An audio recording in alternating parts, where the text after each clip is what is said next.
Hi friends, எல்லாருக்கும் வணக்கம் and welcome back to our channel Vijay's life style. எல்லாரும் எப்படி இருக்கீங்க? சூப்பராக இருக்கீங்கன்னு நினைக்கிறேன். இன்றைக்கி ஒரு இன்ட்ரெஸ்டிங்கான vlog தான் பார்க்க போகிறோம். என்னோடய பர்த்டே அன்றைக்கும் லஞ்ச் ப்ரிப்பேர் ஸ்பெஷலாக பண்ணியிருந்தேன். ஃபுல்லாகவே பார்த்தீங்கன்னா வெஜ் மெனு தான். மார்னிங் அதனால் கொஞ்சம் சிம்பிளாக இருக்கட்டும் அப்படிங்கிறதால இட்லி அது கூடவே குருமா வச்சுட்டு கேசரி மட்டும் பண்ணியிருந்தேன். கொஞ்சம் டிஃப்ரெண்ட்டாக கலர் கொடுக்கணுங்கிறதுக்காக லெமன் எல்லோ ஃபுட் கலர் மட்டும் கொஞ்சம் ஆட் பண்ணிவிட்டு கேசரி பண்ணியிருந்தேன்.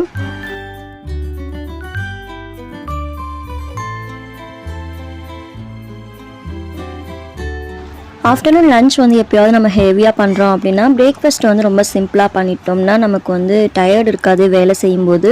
இல்லை அப்படின்னா நமக்கு கிச்சன்லேயே டே ஃபுல்லாக இருக்க மாதிரி இருக்கும். ஸோ அதனாலே நான் ஹெவியாக பண்ணும்போது மார்னிங் டிஃபனை ரொம்ப சிம்பிளாக பண்ணிவிடுவேன்.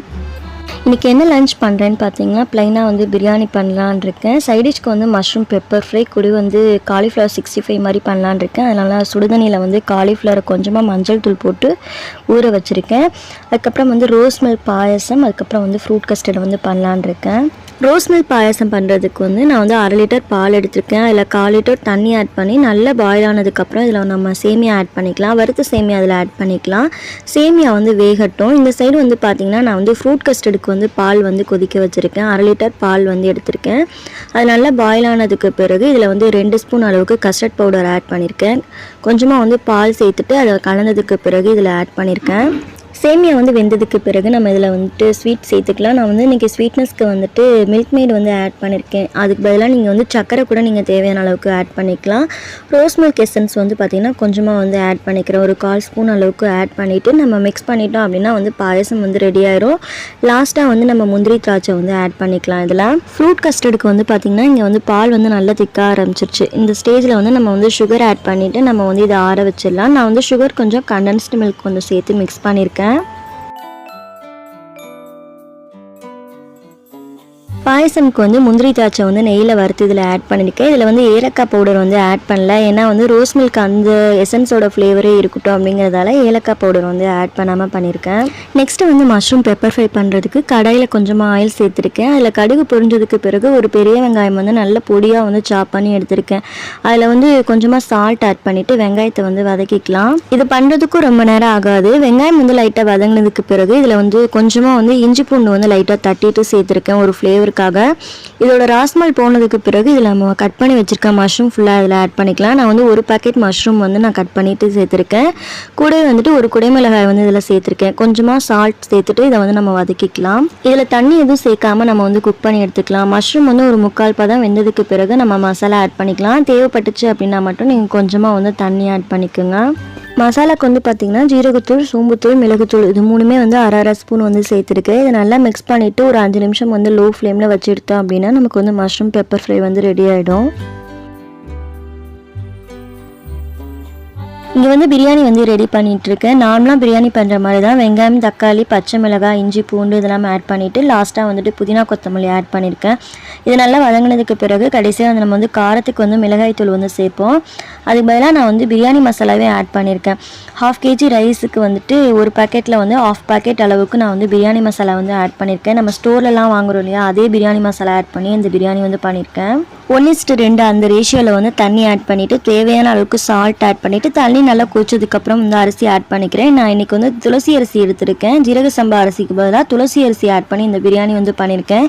இதில் நம்ம காரத்துக்கு எதுவுமே சேர்க்க தேவையில்லை. ஏன்னா நம்ம அந்த பிரியாணி மசாலையே காரம் இருக்கும். ஸோ அந்த காரமே கரெக்டாக இருக்கும். ரைஸை ஒரு 20 நிமிஷம் ஊற வச்சு எடுத்து வச்சுருந்தேன். அதை தண்ணி இல்லாமல் வடிச்சிட்டு சேர்த்துக்கிறேன். லாஸ்ட்டாக ஒரு 1/2 லெமன் ஜூஸ் ஆட் பண்ணியிருக்கேன். தயிர் ஒரு குழிக்கரண்டி அளவுக்கு சேர்த்துருந்தேன். அதனால் லெமன் 1/2 லெமன் மட்டும் சேர்த்துருக்கேன். இங்கே காலிஃப்ளவர் 65க்கு ஆயிலில் போட்டு பொரிச்சு எடுத்துகிட்ருக்கேன். ஆல்ரெடி ஒரு வீடியோலேயே ஷேர் பண்ணியிருக்கேன். ரீசெண்டாக Monday to Friday 5 days lunch box share பண்ணியிருந்தேன். அதில் இந்த காலிஃப்ளவர் 65 எப்படி போடுறேன் அப்படிங்கிறத டீட்டெயில்டாக சொல்லியிருப்பேன். செக் பண்ணி பாருங்கள். ஒரு காலிஃப்ளவர் முழுசாக எடுத்திருந்தேன். அதை சுடுதண்ணியில் போட்டுட்டு ஒரு 10 நிமிஷம் ஆனதுக்கப்புறம் வடிகட்டிட்டு அதில் மசாலா ஆட் பண்ணி ஊரெல்லாம் வைக்கல. உடனே ஆயிலில் போட்டு பொரிச்சு எடுத்துட்டேன்.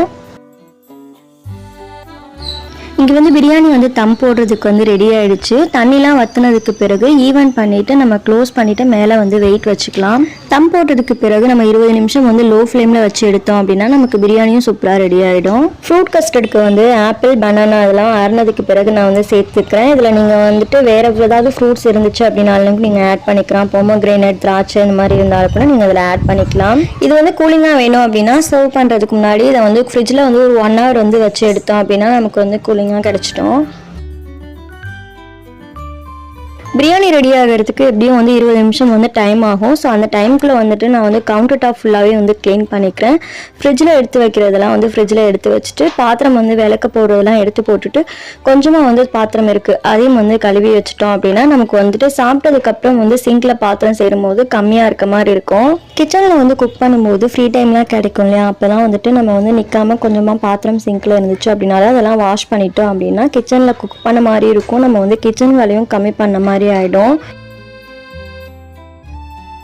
கவுண்டர் டாப்பில் இருக்க வேஸ்ட்டெல்லாம் வந்து எடுத்து போட்டுட்டு கையோட வந்து கேஸ் ஸ்டவையும் கவுண்டர் டாப்பையும் ஃபுல்லாக ஒரு ஈர கிளாத் வச்சு தொடச்சிக்கிறேன். கூடவே கொஞ்சமாக வந்து சிங்கில் பாத்திரம் இருக்குது அதையும் வந்து வாஷ் பண்ணிட்டேன் அப்படின்னா எனக்கு வந்துட்டு கிச்சனில் இருக்க பாதி வேலை வந்து முடிஞ்சிடும். லஞ்ச் ஒர்க்கும் ஃபுல்லாகவே வந்து கம்ப்ளீட் பண்ணியாச்சு. பிரியாணிக்கு வந்து பார்த்தீங்கன்னா தயிர் வெங்காயம் கட் பண்ணும்போதே எடுத்து வச்சுட்டேன். இந்த லஞ்ச் மெனு ப்ரிப்பேர் பண்ணுறதுக்கு எனக்கு வந்து 2 hours வந்து டைம் ஆனது. லாஸ்ட்டாக பிரியாணியில் வந்துட்டு கொஞ்சமாக வந்து நெய் ஆட் பண்ணிவிட்டு நம்ம வந்து மிக்ஸ் பண்ணி எடுத்தோம் அப்படின்னா பிரியாணியும் ரொம்ப சூப்பராக ரெடி ஆகிடும்.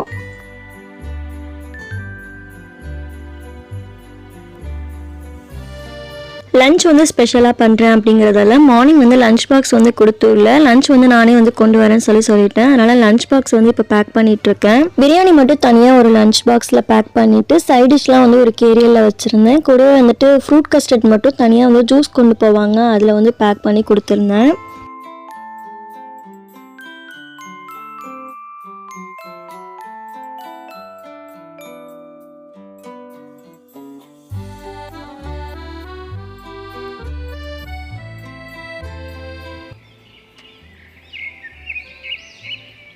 லஞ்சுக்கு வந்து பிளேட்டில் என்னென்ன வச்சுருக்கேன்னு பார்க்கலாம். ப்ளைன் பிரியாணி, அது கூடவே வந்துட்டு ரோஸ் மில்க் பாயசம் வச்சுருக்கேன் ஸ்வீட்காக. கூடவே வந்துட்டு ஃப்ரூட் கஸ்டர்ட் வச்சுருக்கேன். பிரியாணிக்கு சைடிஷாக வந்துட்டு மஷ்ரூம் பெப்பர் ஃப்ரை, கூடவே வந்துட்டு தயிர் வெங்காயம், காலிஃப்ளவர் 65 வச்சுருக்கேன்.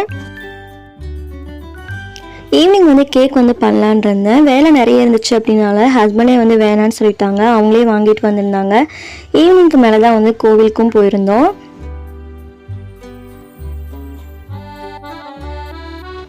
இந்த வீடியோ உங்களுக்கு பிடிச்சிருக்குன்னு சொல்லி நினைக்கிறேன். வீடியோ பிடிச்சிருந்தா லைக் பண்ணுங்கள். இப்போ தான் நீங்கள் என் சேனல் ஃபஸ்ட் டைம் பார்க்குறீங்க அப்படின்னா மறக்காமல் சப்ஸ்கிரைபும் பண்ணி வச்சுக்கோங்க. இன்னொரு வீடியோவில் உங்களை சந்திக்கிறேன். அது வரைக்கும் பாய்.